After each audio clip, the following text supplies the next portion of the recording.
की है ना। कोर फॉर्मूला अगर देखा जाए, कोर फॉर्मूला क्या, सम के एवरेज दिया हुआ होने से कहीं ना कहीं सम का हेल्प लेना होता है, वो सेम ही होता है।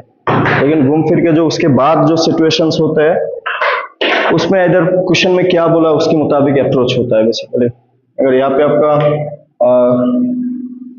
ज्योमेट्री में जो छोटी मोटी चीजें चाहिए वो तो हमने ऑलरेडी बताया ही था। ज्योमेट्री में आपका क्या क्या चीजें चाहिए होता है, एक तो है टाइप्स ऑफ एंगल्स, एक तो है types of angles, then types of triangles, then congruence of triangle, then similarity of triangle।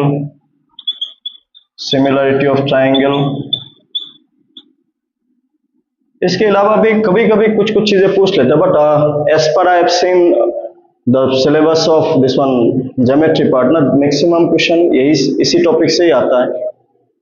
इसके अलावा भी ट्राइंगल में मीडियन, ये सब हमने सेंट्रॉइड, इन सेंटर, ये सब के बारे में भी बताया था आपको, जिसमें हमने ये भी बताया था थोड़ा सा कि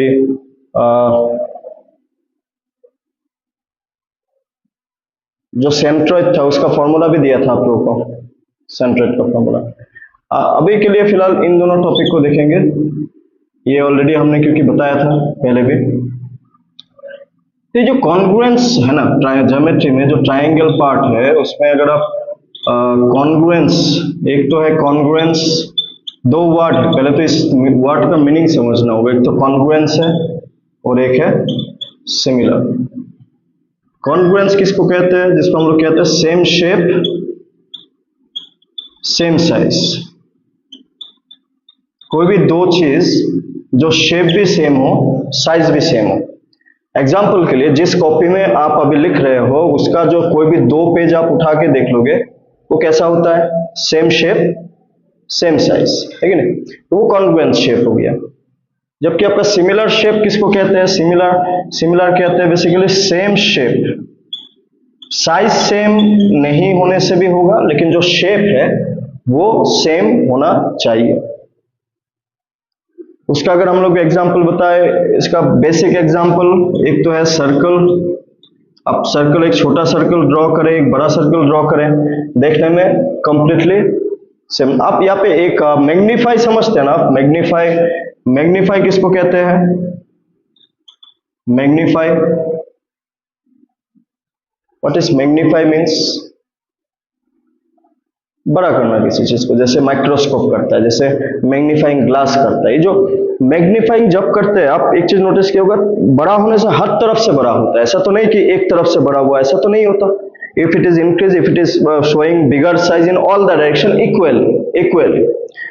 तो यहाँ पे सर्कल एक basic, you can say similar shape, circle, then square ना, स्क्वायर, देन इक्विलैटरल ट्राइंगल, ये सब डायरेक्टली कोई भी छोटा हो या फिर बड़ा हो, उसका जो शेप होता है कहीं ना कहीं सेम ही होता है। और इक्विलैटरल ट्राइंगल में क्योंकि तीनों साइड इक्वल है तो कहीं ना कहीं छोटा साइज को बड़ा करेंगे तो बड़ा जैसा दिखेगा, या फिर बड़ा साइज को छोटा करेंगे तो छोटा जैसा दिखेगा।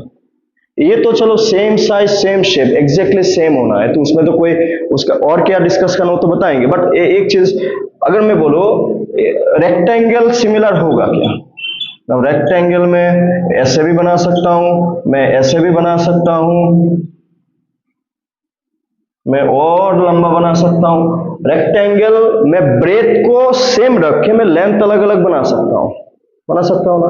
तो क्योंकि इफ वी से अगर मैं इसको मैग्नीफाई किया तो इसका सिर्फ लेंथ इंक्रीज नहीं होगा ना, इसका तो मोटा भी तो इंक्रीज होगा। लेकिन ऐसा तो नहीं कि मैं ऐसा टाइप का मैग्नीफाई सिर्फ लेंथ को मैं लंबा कर दिया, एनलार्ज कर दिया, ब्रेथ सेम, ऐसा सिचुएशन पॉसिबल नहीं हो सकता। अगर ऐसा सिचुएशन किसी दिन पॉसिबल हो गया तो ये दोनों भी सिमिलर बन रहा है। फिर मैं इसको एक्सपांड कर दिया रबर जैसा, ये लंबा हो गया, इसके जैसा सेम देखने में हो गया, ऐसा तो पॉसिबल नहीं है। इन शॉर्ट हमें सिमिलर तभी बनेगा अगर मैग्नीफाई करेंगे तो हर तरफ से मैग्नीफाई होगा, छोटा करेंगे तो हर तरफ से छोटा होगा। तो छोटे को मैग्नीफाई करने से बड़ा वाला दिखना चाहिए, या फिर बड़ा को छोटा किया तो छोटा जैसा दिखना चाहिए, ऐसा टाइप का। और इंक्रीज होगा तो हर तरफ से, डिक्रीज होगा तो हर तरफ से, एक तरफ से इंक्रीज डिक्रीज पॉसिबल नहीं हो सकता, या फिर सिमिलर डायग्राम में पॉसिबल नहीं होता। What is the difference between the definitions? Congruence means same shape same size, जबकि सिमिलर का मतलब है सेम शेप। ये तो है ट्राम वाइज। बट हमें किसके लिए डिस्कस करना है? हमें डिस्कस करना है ट्राइंगल के लिए। ट्राइंगल के लिए बात किया जाए,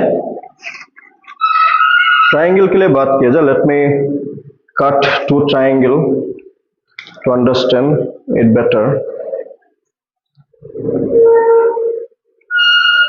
वैसे सिमिलर ट्राइंगल, ये जो मैंने यहाँ पे बताया ना, वो सब के लिए। आप छोटा सर्कल लो, आप एक बड़ा सर्कल लो, आप छोटा स्क्वायर लो, बड़ा स्क्वायर लो, ये तीनों हमेशा क्या देखने को मिलेगा? सिमिलर ही देखने को मिलेगा। बट जब बात किया जाए कॉन्ग्रुएंस के बारे में, तो कॉन्ग्रुएंस का मतलब होता है सेम शेप सेम साइज। तो यहाँ पे हमें थोड़ा सा और ट्राइंगल्स के बारे में डिस्कस करना होगा।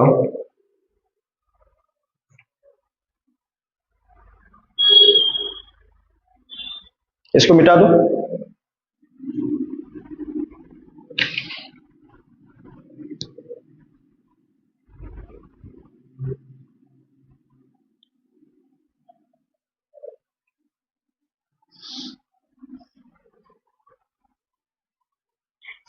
देखिए, पहले बात करें कॉन्ग्रुएंस ऑफ ट्राइंगल।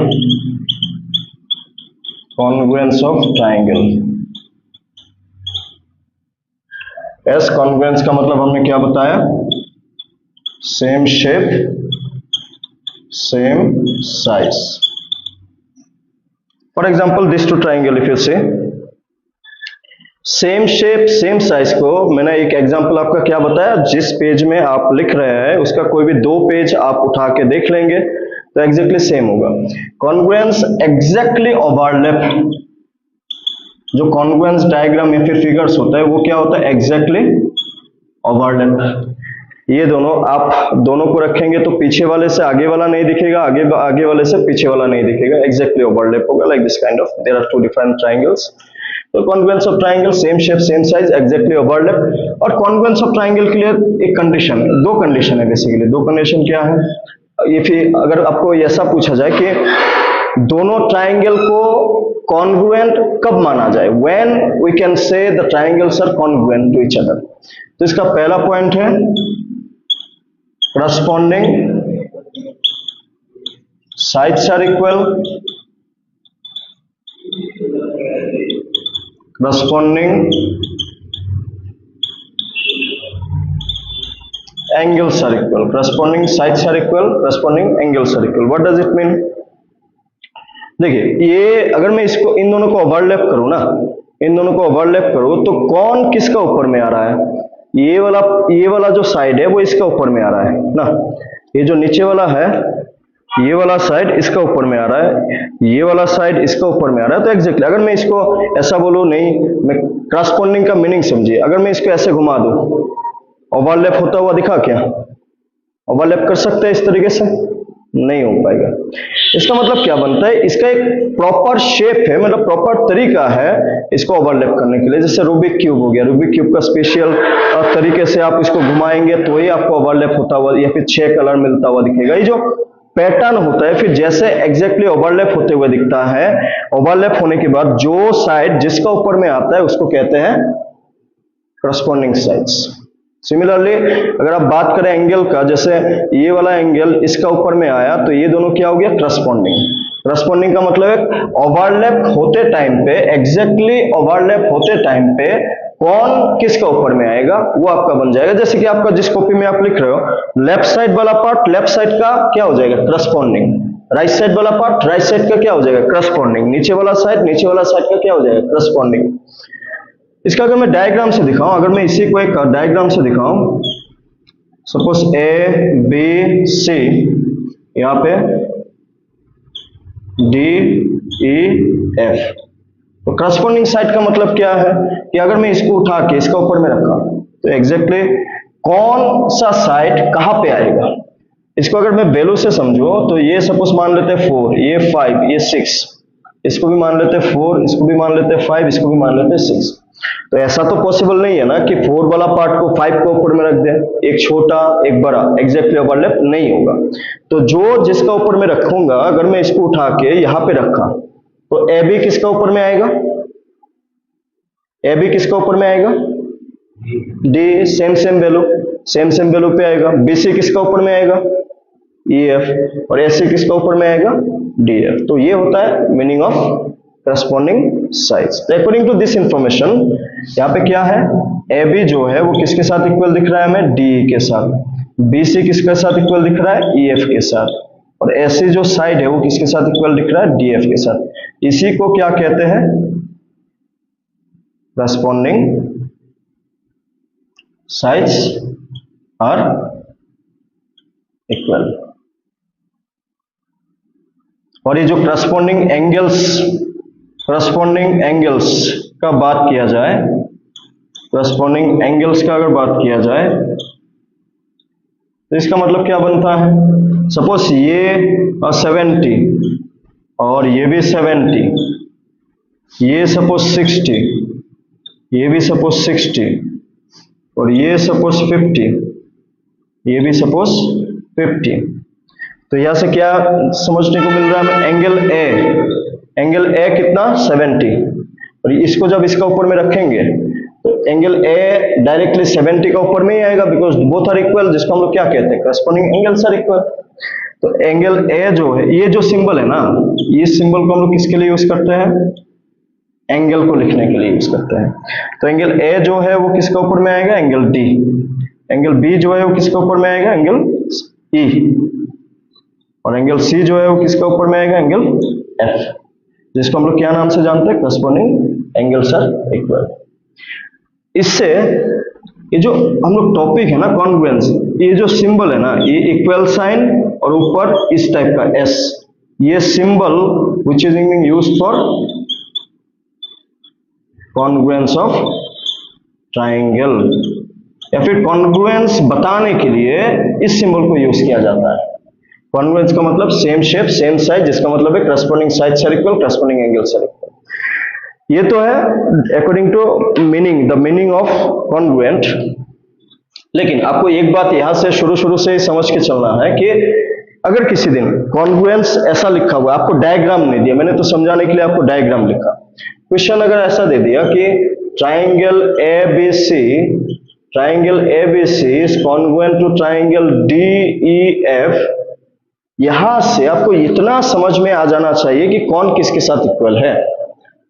देखिए, ट्राइंगल का जो लिखने का तरीका होता है ना कॉन्ग्रुएंस में, वो आप रैंडमली नहीं लिख सकते। आपका ऐसा नहीं हो सकता कि ABC अगर आप लिखते हैं तो आपको ये नोटिस करना होगा कि कौन किसके साथ इक्वल है, उसी हिसाब से ही नाम को लिखा जाएगा। कहने का मतलब क्या है, अगर मैं यहाँ पे ABC लिखता हूं इस ट्राइंगल का नाम को, इस ट्राइंगल का नाम क्या लिखेंगे, तो उसको समझने के लिए हमें सीरियली लिखना हो। A, what is the value of A, 70। तो यहाँ पे 70 किसका है, D। तो अगर मैंने A को पहले लिखा, इस ट्राइंगल में मुझे D को पहले लिखना होगा, ठीक है। B किया है 60, यहाँ पे 60 में कौन है, E। अगर B को मैं सेकंड में लिखा तो यहाँ पे सेकंड में किसको लिखना होगा, E को लिखना होगा। ऐसा नहीं कि आप यहाँ पे F को लिख दें, क्योंकि F का वैल्यू 50 है। अगर यहाँ पे आप F लिखेंगे तो यहाँ पे C होना होगा, अगर नाम करेक्ट ऑर्डर में होना है तो। और करेक्ट ऑर्डर में होने से बहुत कुछ मालूम चलता है, जो मैं यहाँ पे बताऊंगा। फिलहाल यहाँ पे अगर आप E 60 तो B भी 60, तो B मिडिल तो E भी मिडिल होगा। अगर ये 50 C लास्ट में, तो यहाँ पे 50 में कौन है, F लास्ट में होगा, ऐसा टाइप का। जैसे कि ये मैंने लिख दिया, मैंने यहाँ पे आपको कुछ भी मैं लिख दूं, मैं बोल दिया कि AB का वैल्यू 6 सेंटीमीटर, तो D का वैल्यू क्या होगा, ऐसे नॉर्मली। तो आप देखिए, जब आपको कॉन्ग्रुएंस दे दे और दोनों ट्राइंगल्स का नाम लिखा हुआ है, आपको सिर्फ ये देखना है पहला दो अल्फाबेट क्या है, AB। इधर पहला दो अल्फाबेट क्या है, D। मतलब AB किसके साथ इक्वल है, D के साथ। नाम से ही मालूम चल जाता है कौन किसके साथ इक्वल है। सेकेंड और थर्ड अल्फाबेट क्या है, B से। यहाँ पे सेकेंड और थर्ड अल्फाबेट क्या है, ये दोनों इक्वल होगा। फर्स्ट और थर्ड अल्फाबेट क्या है, AC। फर्स्ट और थर्ड अल्फाबेट क्या है, DF। तो इसको हम लोग क्या कहते हैं, करस्पॉन्डिंग, जो मैंने यहाँ पे भी बताया। बट यहाँ पे मैंने नया क्या बताया कि अगर आपको नाम दिया हुआ है ना, नाम से कैसे मालूम चले कि कौन किसके साथ इक्वल है, ठीक है ना।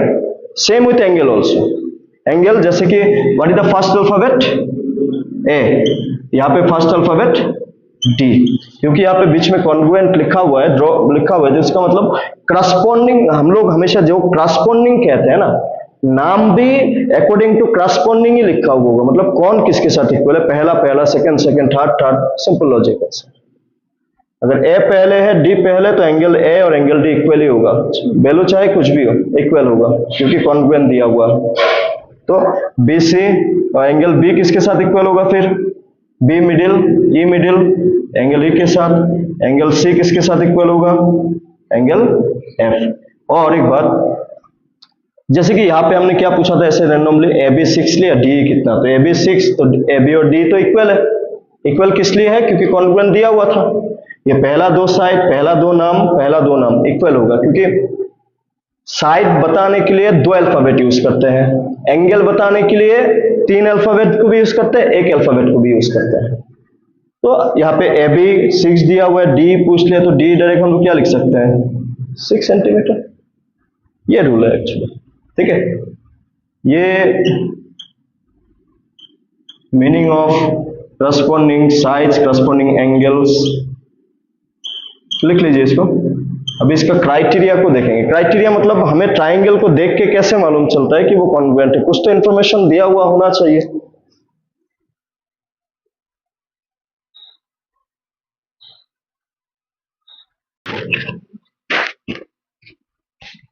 नाउ एज आई सेड कि हमें ट्राइंगल को देख के कैसे मालूम होता है कि वो कॉन्ग्रुएंट है कि नहीं है, उसके लिए हमें कुछ इंफॉर्मेशन दिया हुआ है ना, वो आपको देखिए, maximum possibilities option is given, इस टाइप का आपको पीछे एक साइड दिया हो तो इसका वाला पूछेगा।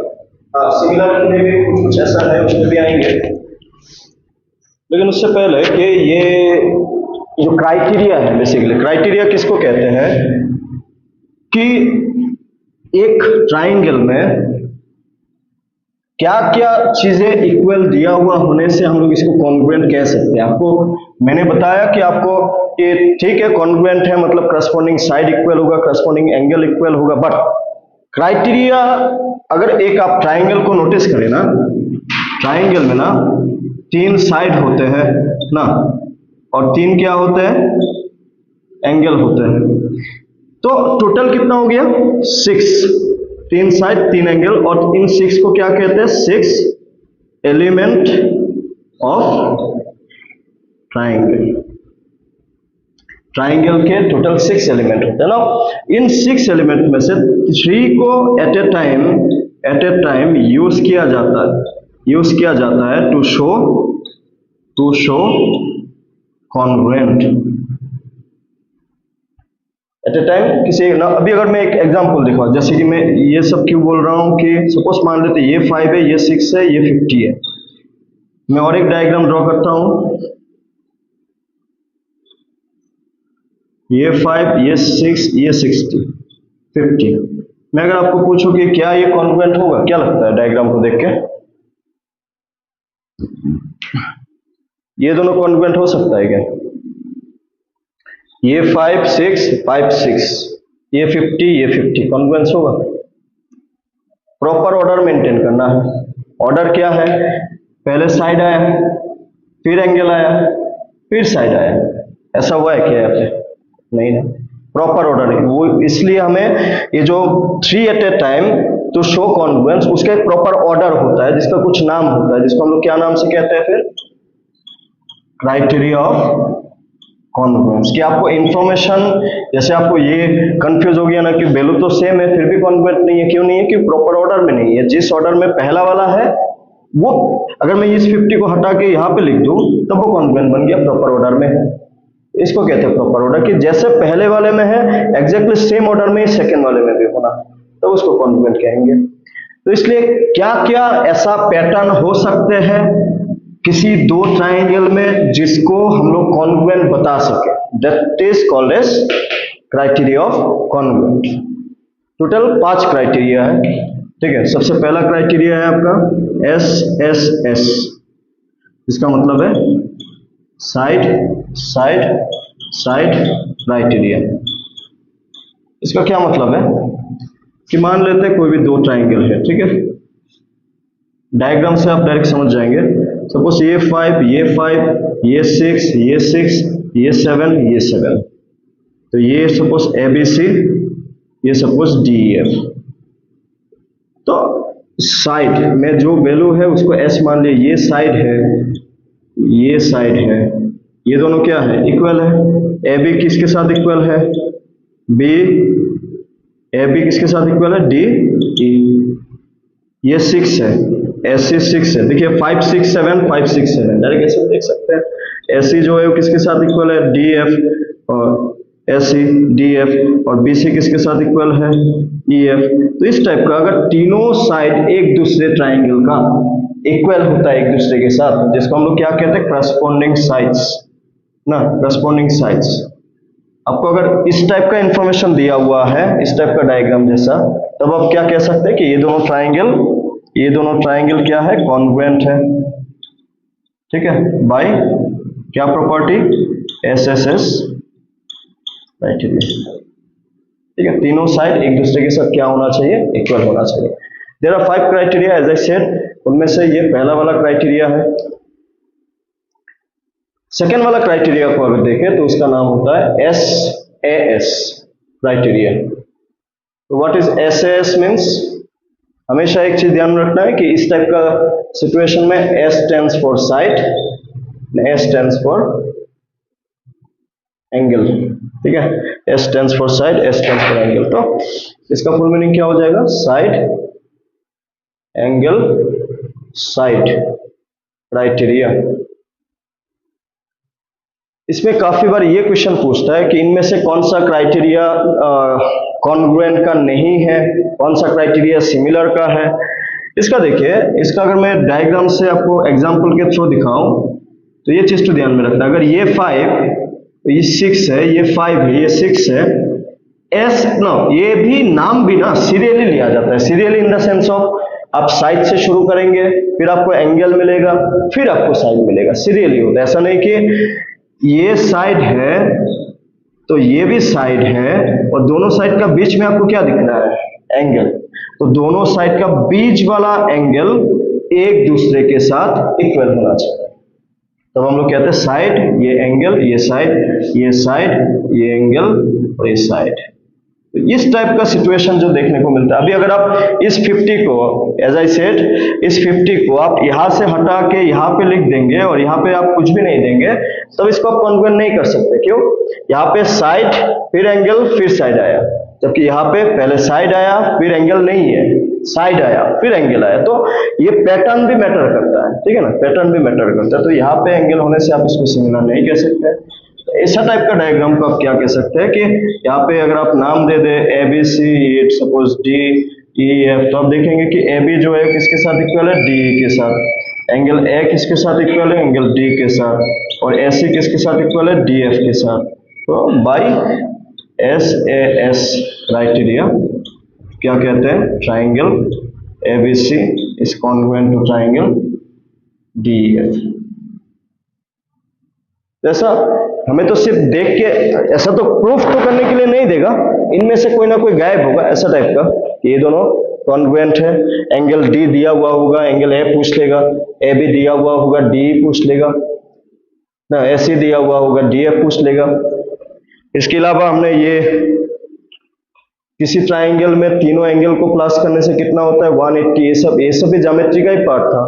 और जो हमने ये इसका क्वाड्रिलेटरल का, रेक्टेंगल, स्क्वायर, ट्रेपेजियम, उसमें भी तो हमने ज्योमेट्री रिलेटेड चीजें डिस्कस किया था, डायगोनल, इक्वल, तो वो सब भी ज्योमेट्री का ही पार्ट था, जब मैं तब भी बताया था। ये वापस तो हमने वो डिस्कस नहीं किया, ठीक है। इसको मिटा दो।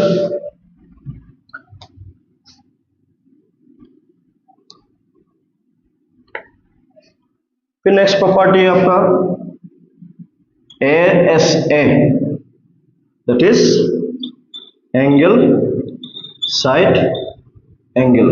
Criteria. What does it mean कि दो ट्राइंगल है ना, अगर इसको ABC माना, इसको DEF माना, तो यहाँ पे भी देखिए पहले एंगल आएगा, फिर साइड आएगा, फिर एंगल आएगा, या फिर आप ऐसे भी देख सकते हैं दो एंगल का बीच में साइड है।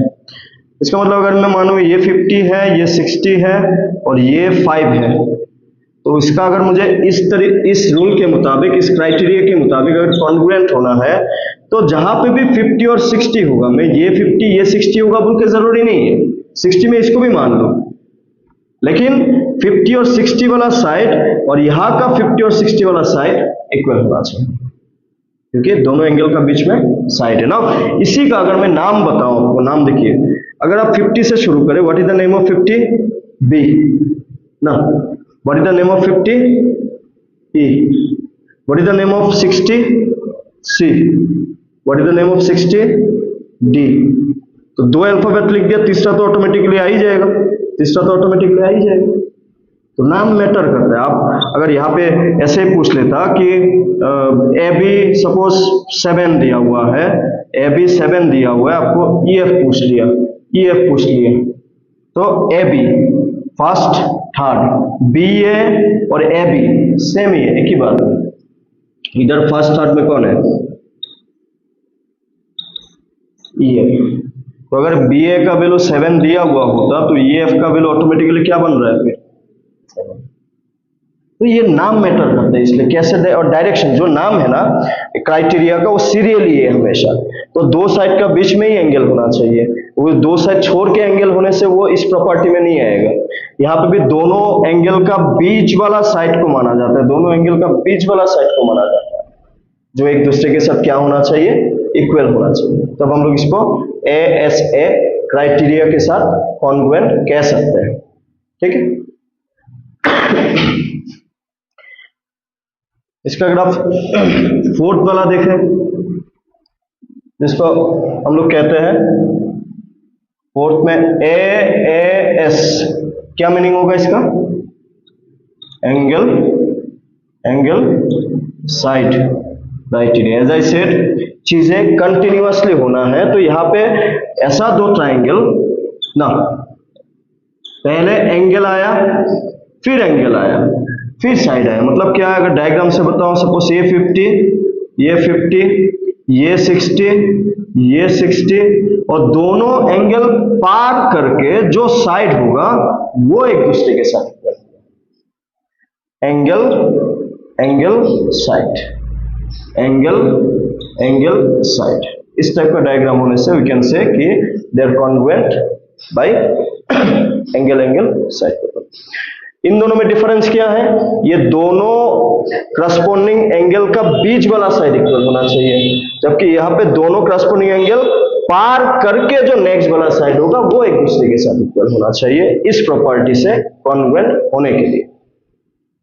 अगर मैं इसी 5 को यहां से हटा के मैं यहां पे लिख के पूछूं क्या ये कॉन्ग्रुएंट होगा? नहीं होगा। तो ये बात है। तो अगर नाम दे दो ABC, इसको DEF, तो यहाँ पे एंगल B किसके साथ इक्वल है? एंगल E के साथ। एंगल C किसके साथ इक्वल है? एंगल F के साथ। और साइड कौन सा लिया? SC। ये साइड कौन सा लिया? D। Angle side criteria, triangle ABC congruent triangle DEF। एक बात और पूछूं मैं, अगर मैं इस 5 को यहां से हटा के यहां लिख तो कॉन्ग्रुएंट होता? अगर इस 5 को मैं यहां से हटा के यहां पे लिख दूं, अभी तो यहाँ पे था जिसके मुताबिक मैंने ये सब कुछ लिखा, ऐसे में एक सिनेरियो पूछ रहा हूं मैं, इस 5 को हटा के मैं अगर यहाँ पे लिख दूं, क्या कॉन्ग्रुएंट बन सकता है? As I said, direction matter करेगा, अरेंज मैटर करेगा। 50 फिर 60 फिर साइड, यहाँ पे देखा जाए 50 60 साइड नहीं है, फिर भी अगर हम लोग उल्टा देखें 60 50 साइड, तो यहाँ पे भी 60 50 साइड होना चाहिए था। फिर तो जहां से शुरू किया दूसरे में भी वही से शुरू करना है। अगर मैं 50 से शुरू किया दूसरे में भी मुझे 50 से ही शुरू करना होगा। ऐसा नहीं कि खुद का मन किया तो मैं 60 से शुरू कर दूं इसको मिलाने के लिए, ऐसा नहीं हो सकता। ठीक है, लिख लीजिए इसको भी। देयर आर टोटल 5 क्राइटेरिया, 4 मैंने बताया, एक और है।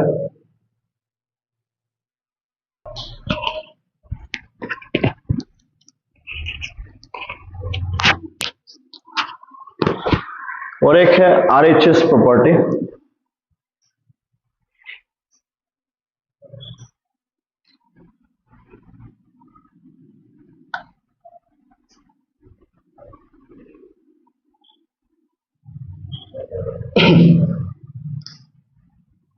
RHS property. R stands for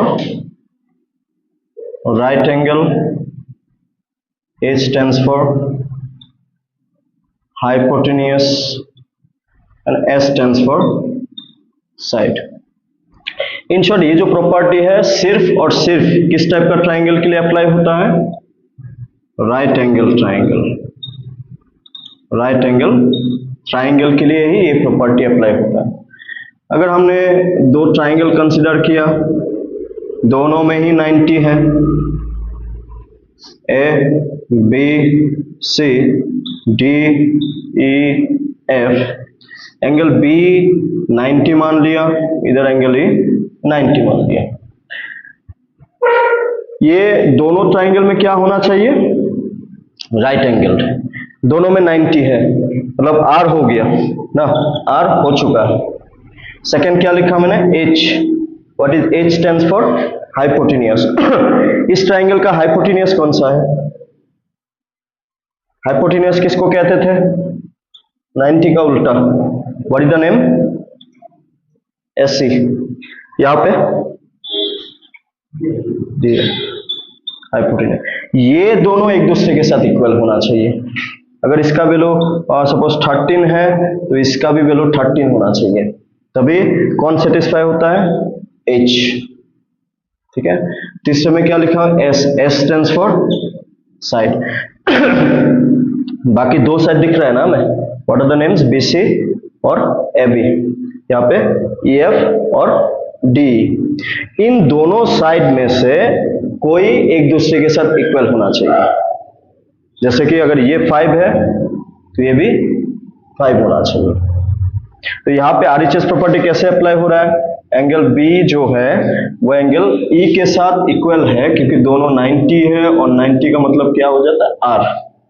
फिर AC जो है वो DF के साथ इक्वल है, तो AC और DF जो है वो दोनों ही हाइपोटेन्यूज है और दोनों ही इक्वल है। तो हाइपोटेन्यूज भी इक्वल हो गया, R भी इक्वल हो गया। इसके अलावा जो बाकी दोनों बचा हुआ साइड है वो भी एक दूसरे के साथ इक्वल होना चाहिए। तो दैट इज BC और EF ये क्या है? इक्वल है 5, जिसको हम लोग S कंसिडर कर रहे हैं। तो इस तरीके से right angle, hypotenuse, side criteria use होता हुआ हमें दिखता है। ठीक है, यहाँ पे भी नाम मैटर करता है। अगर आप 90 से शुरू करें, BCA, क्योंकि BC किसके साथ इक्वल माना हमने? EF के साथ इक्वल माना ना, तो BC है, तो BC किसके साथ इक्वल है? EF के साथ इक्वल है। एक ट्राइंगल में दो नाम मिल जाने से तीसरा वाला ऑटोमेटिकली उसका पीछे बिठा ही सकते हैं, तीन ही तो अल्फाबेट होते हैं। BC EF के साथ इक्वल है, इसलिए BC EF। कौन बच गया? A। इधर कौन बच गया? D।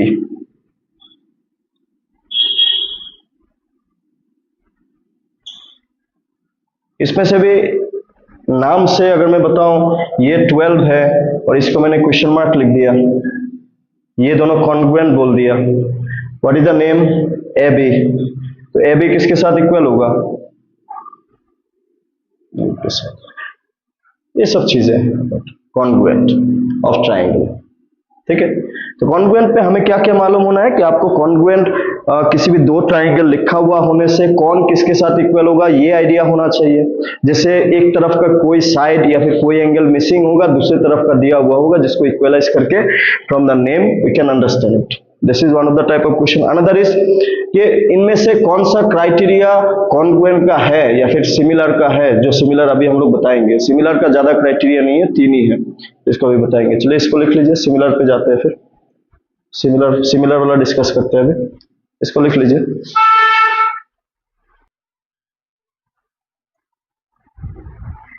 Now if we talk about similar का मतलब हमने क्या बताया था, सेम शेप डिफरेंट साइज, या फिर साइज मेन बात है कि सेम शेप।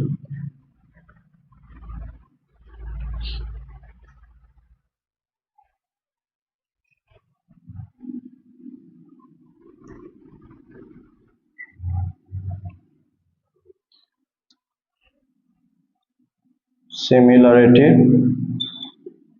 Of triangle. तो सिमिलरिटी का मतलब हमने क्या बताया था, सेम शेप, देखने में एक जैसा होना चाहिए। इन जनरल सिमिलर शेप हम लोग कौन कौन सा बताया था, similar shape in general, similar shape circle जो हमेशा सिमिलर ही होते हैं, फिर स्क्वायर और इक्विलैटरल ट्राइंगल ना। लेकिन जब बात किया जाए ट्राइंगल्स के बारे में, तो सिमिलर बनने के लिए दो चीजें हैं। दो चीज क्या है, दो कंडीशन सेटिस्फाई होना है। पहला कंडीशन है कि corresponding side ratios are equal, corresponding side ratios are equal. और दूसरा यहाँ पे रेशियो आता है basically, corresponding angles are equal. इसको इस तरीके से समझते चले हम लोग, जैसे कि अगर आपने खुद का कोई फोटोग्राफ खींचा है ना, खुद का कोई फोटोग्राफ अगर मोबाइल में खींचा, तो मोबाइल में उतने ही साइज का दिखता है क्या, जितने साइज का हम लोग होता है उतना तो नहीं दिखता ना।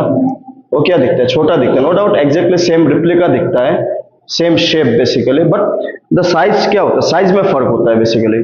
तो यहाँ पे चीजें सेम ही है कि जो साइज में फर्क होगा। अभी आप अगर मेरा बोल के नहीं, किसी का भी फोटो को आप हाथ को पैर के साथ कंपेयर करने से तो नहीं होगा क्या, नहीं होगा। इसलिए हम लोग यहाँ पे क्या लिखते हैं, करस्पॉन्डिंग साइड रेशियो। इसका एक एग्जाम्पल अगर मैं डायग्राम से आपको बताऊं, मान लेते हैं एक ट्राइंगल है, एक छोटा सा और एक बड़ा सा, ताकि डिफरेंस समझ पाए। As I said, similar means same shape, size same हो भी सकता है, नहीं भी हो सकता, बट जो रेशियोज है, रेशियोज का मतलब है कि अगर आप इस तरीके से सोचना, अगर मैं इसको एक्सपांड करूं, मतलब मैग्नीफाई करूं, तो कभी ना कभी जाके वो एग्जैक्टली रिप्लिका हो जाएगा। या फिर अगर मैं इसको छोटा करूं, स्क्वीज करूं, तो कभी ना कभी वो इसके जैसा दिखेगा एग्जैक्टली। ठीक है, इसका ये जो मैं पहला लाइन लिखा, corresponding sides ratios are equal, इसका मतलब क्या है, इसका मतलब भी सेम है कि अगर हमने इसको किसी दिन मैग्नीफाई किया, तो इसको अगर मैग्नीफाई करने के बाद में इसका ऊपर में प्लेस किया, तो कौन किसका ऊपर आएगा, वही मीनिंग है बेसिकली। अगर आप यहां से सोचें, मैं अगर सिमिलर अगर मैं डायग्राम दिखाऊं ना, एग्जैक्टली पैरेलल पे मैंने अगर इसको फाड़ दिया, पैरेलल लाइन समझते हैं ना आप लोग, क्या होता है पैरेलल लाइन, जो आपस में कभी भी नहीं मिलते, ऐसा कोई भी दो लाइन जो आपस में कभी भी नहीं मिलते। जैसे मैंने काट दिया, ठीक है, अभी एक छोटा हो गया एक बड़ा हो गया, तो आप लेकिन अगर इसको एक्सपांड करें तो इसके जैसा दिखेगा, या फिर इसको अगर आप फिर से काट दे, जैसे मैंने इसको काटा, इसके जैसा दिखेगा। तो इसका मतलब इन दोनों का जो करस्पॉन्डिंग, अगर जब ये बड़ा था तब जो जिसका ऊपर में आ रहा था उसी को हम लोग कहते हैं करस्पॉन्डिंग बेसिकली। तो यहाँ पे इसको अगर एक्सपांड करें, तो इसको अगर मैं ये पहला पूरा लाइन को अगर समझाऊं, तो उसके लिए मैं एग्जांपल लेता हूं। मान लेते हैं 2 है, ये 3 है, ये 4 है, मान लेते हैं ये 4 है, ये 6 है और ये 8 है। ठीक है, आप अगर नोटिस करें, रेशियोज का मतलब क्या था, डिवाइड ना, डिवाइड। और ये जो सिंबल है, ये सिंबल किसका है, सिमिलर के लिए। यहां पे ए बी अगर आप थोड़ा सा एनालाइज करें, 2 का डबल 4, 3 का डबल 6, 4 का double 8, that means A B by D E क्या मिल रहा है, 2/4, कैंसलेशन किया तो कितना मिला, 1/2। अगर ये BC को EF से रेशियो निकाले तो ये 3 ये 6 कैंसिलेशन किया तो क्या मिला 1/2। और AC को अगर DF से रेशियो निकाले तब क्या मिल रहा है 4/8 कैंसिलेशन करें तो 1/2। तो इसको क्या कहते हैं रेशियोज रेशियोज रेशियोज। सबका रेशियो सेम है कि नहीं, तो इसलिए हम corresponding sides ratios are equal. Corresponding मतलब इसको अगर एक्सपांड किया तो कौन किसका ऊपर में आएगा एग्जैक्टली ओवरलैपिंग। तो इसलिए यहाँ पे क्या कहते हैं AB by DE equal to BC by EF equal to AC by DF, जिसको हम लोग कहते हैं corresponding side ratios are equal. ठीक है, इसके मुताबिक हम लोग इसको भी लिख सकते हैं एज आई सेड। लुक, एक चीज और है, आपको अगर मैं ये पूछूं कि कोई भी दो ट्राइंगल का अगर एंगल सेम सेम है ना, जैसे ये 50 है ये भी 50 है मान लेते हैं, ये 60 मान लेते हैं ये भी 60 है, ये 70 मान लेते हैं ये भी 70 है। एंगल एक जो सेकंड वाला लाइन है ना, क्या लिखा हुआ है करस्पॉन्डिंग एंगल्स आर इक्वल। तो करस्पॉन्डिंग एंगल्स का मतलब क्या है, angle A corresponding angle simple like जो हमने कॉन्ग्रुएंट के लिए बताया ना अभी अभी, एग्जैक्टली सेम ही है, equal to 50, angle B is equal to angle E equal to 60, angle C is equal to angle F equal to 70। तो इसको क्या कहते हैं करस्पॉन्डिंग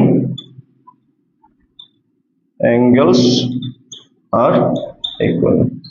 ठीक है, corresponding angles are equal, corresponding sides are equal. Now जैसे हम लोग ट्राइंगल में ट्राइंगल का कॉन्ग्रुएंस में कॉन्ग्रुएंस का सिंबल यूज करके कौन किसके साथ इक्वल होगा वो हम लोग समझ पाते हैं, यहाँ पे भी कैसे, अगर आप देखें AB के साथ कौन आया, AB के साथ कौन रेशियो बना रहा है D, तो अगर AB पहले लिखते हैं तो दूसरी तरफ D को लिखना होगा। ठीक है, और बाकी जो बच गया C F सिमिलर। और सिमिलर नाम से भी देखिए, जब आपको कॉन्ग्रुएंट हो या फिर सिमिलर हो, नाम आप रैंडमली कुछ भी नहीं लिख सकते कि मेरा मन किया मैं ABC के जगह में CBA लिख दूं, BCA लिख दूं, दूसरी तरफ बिना कुछ चेंज किए। आप एक तरफ चेंज करेंगे तो दूसरी तरफ भी चेंज होगा। अगर यही नाम आपका दिया हुआ है तो आप यही से रेशियो को भी, अगर ये सिमिलर सिंबल आपको दिया हुआ है, अगर आपको सिमिलर सिंबल दिया हुआ है, यही से आप आइडिया लगा सकते हैं कौन किसके साथ रेशियो बनेगा। What is the first two alphabet AB, what is the first two alphabet D, ये दोनों का रेशियो बनेगा। What is the second and third alphabet BC, what is the second and third alphabet EF, what is the first and third alphabet SC, what is the first and third alphabet DF। तो ये क्या है basically corresponding sides ratios are equal. ठीक है, angle एक बात और है जो आप यहाँ, एंगल इक्वल होने से कॉन्ग्रुएंट होगा बोल के जरूरी नहीं है। जैसे कि आप ये देखिए, अगर मैं एक छोटा इक्विलैटरल ट्राइंगल लेता हूं, एक बड़ा इक्विलैटरल ट्राइंगल लेता हूं, छोटा वाला में भी 60 60 60, बड़ा वाला में भी 60 60 60, सेम ही तो है। एक क्वेश्चन आया था पिछले साल कि अगर किसी एंगल को मैग्नीफाई करते हैं मैग्नीफाई ग्लास से देखते हैं, उसका एंगल का वैल्यू चेंज होगा या सेम रहेगा। मैग्नीफाई करने से, मैग्नीफाइंग ग्लास, माइक्रोस्कोप, उसके अंदर में अगर मैं किसी एक एंगल को रख दिया, shape in terms of shape, जैसे मैंने इसी को रख दिया, इसी को रख दिया, यह भी इतना बड़ा दिख रहा है मुझे मैग्नीफाई करके, तो इसका अंदर का जो भी एंगल रहा होगा चेंज होगा क्या एंगल मैग्नीफाई करने से? नहीं। ये क्वेश्चन आया था डायरेक्टली कि अगर किसी एक एंगल को मैग्नीफाई किया जाए तो क्या वो एंगल चेंज होगा? नहीं होगा। लिख लीजिए इसको, और भी इसका क्राइटेरिया डिस्कस करते हैं अभी।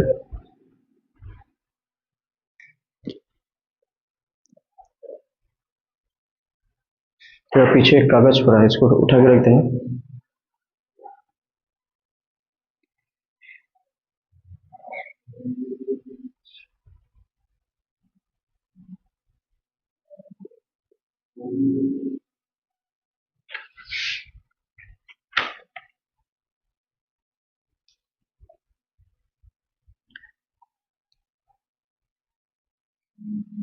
तो हमें दिख रहा है अभी क्राइटेरिया ऑफ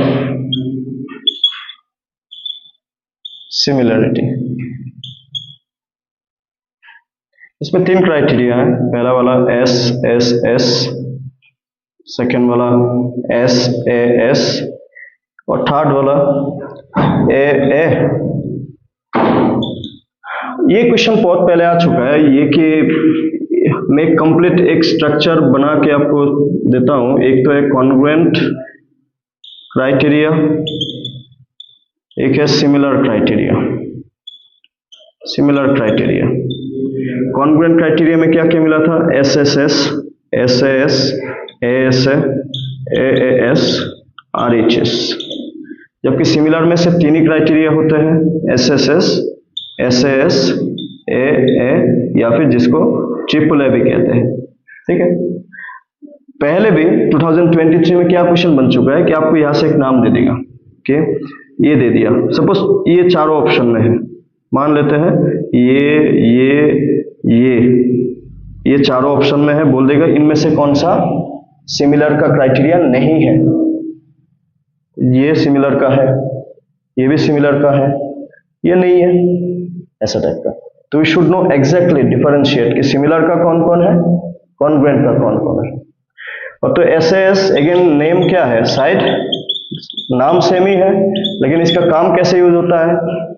जैसे मैंने अभी अभी एक डायग्राम दिखाया ना कि ये 2 3 4 मान लेते हैं, इसका बाई डबल लेते हैं 4 6 8। तो ये जो सिमिलर है ये डायरेक्ट आप अभी अभी जो हमने एग्जांपल दिखाया था, अगर इसको ए बी सी माना, इसको अगर डी ई एफ माना, तो हमें क्या देखने को मिला था अभी एग्जांपल में, A B by D equal to B C by E F is equal to A C by D F, जिसको हम लोग रेशियो सेम हो गया, तो by S S S criteria triangle A B C जो है वो सिमिलर है ट्राइंगल डी ई एफ के साथ। This is S S S,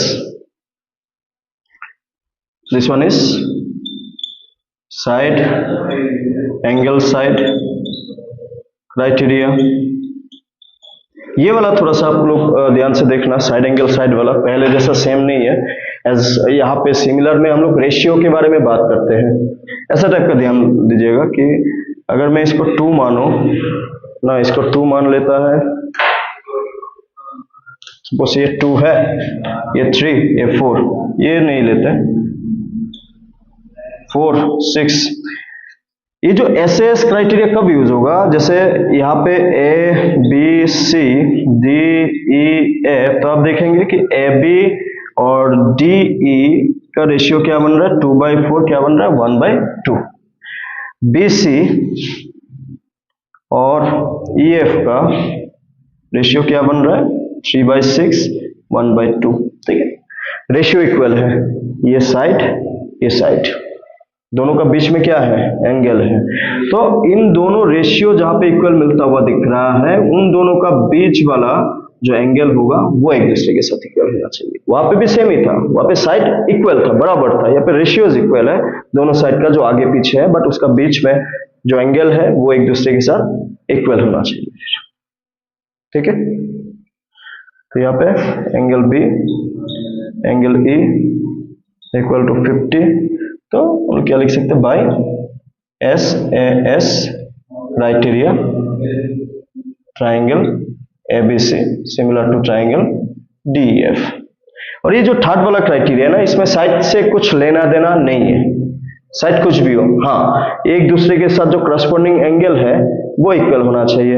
example के लिए अगर मैं एक छोटा ट्राइंगल, जैसे मैंने इसलिए मैग्नीफाई वाला पूछा था आपको कि कुछ चेंजेस नहीं होने वाला, अगर ये 50 ये 60 सपोज ये 70, तो ये 50 ये 60 ये 70, इस टाइप का डायग्राम सिमिलर ना, जरूरी नहीं एज यहाँ पे दोनों एंगल भी हो सकते, तीनों हो सकते, ऐसा भी डायग्राम हो सकता था, ये 50 ये 60। तीसरा वाला जरूरत ही नहीं है, क्योंकि तीसरा वाला जरूरत किस लिए नहीं है बोलने से, ट्राइंगल में टोटल एंगल कितना होता है, सम 180 में से इन दोनों को माइनस करेंगे तो ये मिलेगा ना, यहाँ पे भी तो सेम ही है, तो इसका वैल्यू तो अलग अलग आने का कोई चांस ही नहीं है ना। फिर इन दोनों को प्लस करके कितना हो रहा है, 110, 180 माइनस 110 तो ये हो गया 70, 180 माइनस 110 तो ये भी कितना हो गया 70। ऐसा तो नहीं अलग अलग आ रहा है, सेम ही आना है बेसिकली, क्योंकि दो एंगल इक्वल है, तीसरा ऑटोमेटिकली इक्वल बनना ही, क्योंकि सम फिक्स है ना, सम सेम है। तो इस टाइप का जो डायग्राम होता है जहां पे सिर्फ एंगल दिया हुआ होता है एक दूसरे का, साइड से कुछ लेना देना नहीं है, वहां पे एंगल एंगल क्राइटेरिया यूज होता हुआ दिखता है ना। यहां पे भी आपको एक बात और समझना होगा कि यहां पे भी क्वेश्चन रेशियो रिलेटेड ही पूछ सकता है। फॉर एग्जांपल मैं इसको क्वेश्चन मार्क दे देता, मैं इसको क्वेश्चन मार्क दे देता, तो हमें मालूम है सिमिलर दिया हुआ है, सिमिलर दिया हुआ है, तो ये और ये इक्वल होगा, इक्वल होगा तो 2/4 equal to 3 by question mark मिल जाता ना आंसर फिर। तो ये सिमिलर करस्पॉन्डिंग साइड का रेशियो पुट करना आना चाहिए बिना गलती के, उसमें कुछ भी दिया हुआ आप निकाल सकते हैं उसका फिर। चलो लिख लीजिए इसका।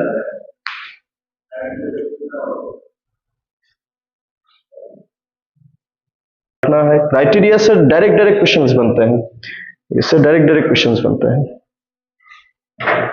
ठीक है।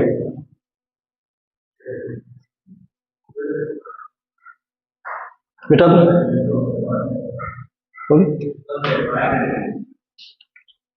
और एक लास्ट जो सिमिलर से हमें बनता है कि कोई भी दो, इसको मैं सेंटेंस में पहले लिख लेता हूं कि if two the ratios of areas of two similar triangle is equal to ratios of their corresponding side ratios, square of their corresponding side ratios or altitude median ratios,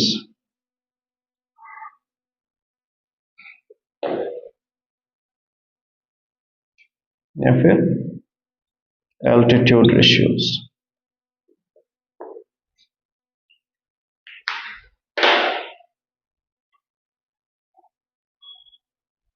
इसको आप ऐसा समझ सकते हैं, देखिए पहले मैंने क्या लिखा, ratios of areas of two similar triangles,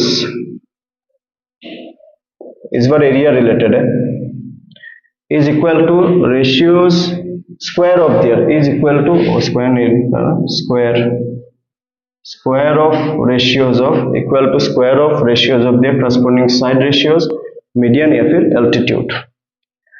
पहले इसका मीनिंग समझ लीजिए तब ज्यादा आसानी से आप समझ पाएगा।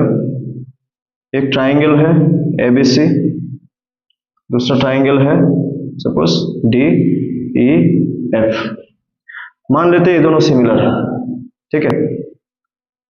सिमिलर है मतलब क्या है बेसिकली, अगर मैं नाम से लिखूं तो ABC suppose similar to triangle DEF लिख दिया।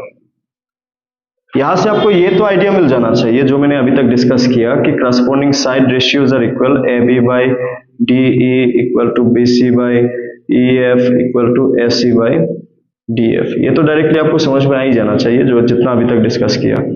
इसके अलावा बात करें कि एंगल के बारे में, तो angle A, angle D equal, angle B, angle E equal, और angle C, angle F equal. तो यहां से ये जो प्रॉपर्टी है, फिर जो मैंने यहाँ पे मेथड बताया, इसका मतलब क्या है कि अगर दो ट्राइंगल सिमिलर है, दो ट्राइंगल अगर सिमिलर है, उसका अगर आप रेशियो निकालेंगे इस तरीके से, एरिया का रेशियो, ठीक है ना, एरिया का रेशियो मैंने क्या लिखा, area of ratios of area of two similar triangle is equal to square of ratios of their corresponding side ratios. क्या मतलब है, what was the corresponding side, AB का करस्पॉन्डिंग कौन है, D, नाम से मालूम चल रहा है, तो यहाँ पे हम लोग डायरेक्ट क्या लिख सकते हैं, AB by D square, BC by EF square, AC by DF square. इसका एक छोटा सा एग्जांपल मैं बताता हूं। मान लेते हैं ट्राइंगल एबीसी का एरिया है 81 और ट्राइंगल डीईएफ का एरिया है मान लेते हैं 121। हमें ए बी दिया हुआ है सपोज 9, ठीक है, ए बी क्या दिया हुआ है 9। हमें पूछ लेगा डी कितना होगा, डी कितना होगा। यहाँ पे हमें कोई सिमिलर कैसा है वो नहीं दिया, डायरेक्टली हमें A B C D F क्या है एरिया दिया हुआ है दोनों का, और दोनों में से एक का साइड दिया हुआ है और उसका करस्पॉन्डिंग वाला निकालने के लिए बोला है। तो एज आई सेड कि जब एरिया दिया हुआ हो सिमिलर ट्राइंगल का तो यही प्रॉपर्टी से ही सॉल्व होगा। कब? अगर सिमिलर ट्राइंगल है और उसमें एरिया रिलेटेड क्वेश्चन है कि एरिया ऑफ टू सिमिलर, ये क्वेश्चन कैसे लिखा हुआ होगा, area of two similar triangles ABC and DEF are 81 and 121 respectively, if AB equal to 9 then find the value of D, ऐसा टाइप का सेंटेंस में लिखा हुआ होगा। तो ये भी सपोज सेंटीमीटर स्क्वायर, ये भी सपोज सेंटीमीटर स्क्वायर, तो क्या बन जाएगा एरिया। अगर इसको डायरेक्टली मैं इसी लाइन के मुताबिक जाऊं, area triangle ABC by area triangle DEF is equal to AB by DE whole square. इसका कितना दिया हुआ है 81, इसका कितना दिया हुआ है 121, इसका कितना है 9 और इसका D स्क्वायर। ये स्क्वायर को इस तरफ लाएंगे तो स्क्वायर को इस तरफ शिफ्ट करेंगे तो स्क्वायर रूट, तो क्या बन जाएगा फिर square root 81 by 121 equal to 9 by D। 81 किसका स्क्वायर है 9, 121 11, तो 9 बाय D। आप अगर यहाँ पे कैंसलेशन भी कर दे, ऊपर 1 क्रॉस मल्टीप्लाई कर दे तो D into 1 D equal to 11। तो यहाँ पे क्योंकि आपका कंप्लीट रेशियो बाकी साइड का रेशियो नहीं देगा, जब एरिया रिलेटेड क्वेश्चन होगा डायरेक्ट देगा एरिया इतना है ना, इनमें से एक साइड इतना है दूसरा साइड कैसे होगा वो निकाल। So this are the part we should know in case of geometry. इतना आपको मालूम होगा, क्वेश्चन अटेम्प्ट कर लेगा फिर, ठीक है। चलिए कल हम लोग इसको देखेंगे एक्सपोनेंशियल फॉर्म का और सेटिंग अरेंजमेंट का।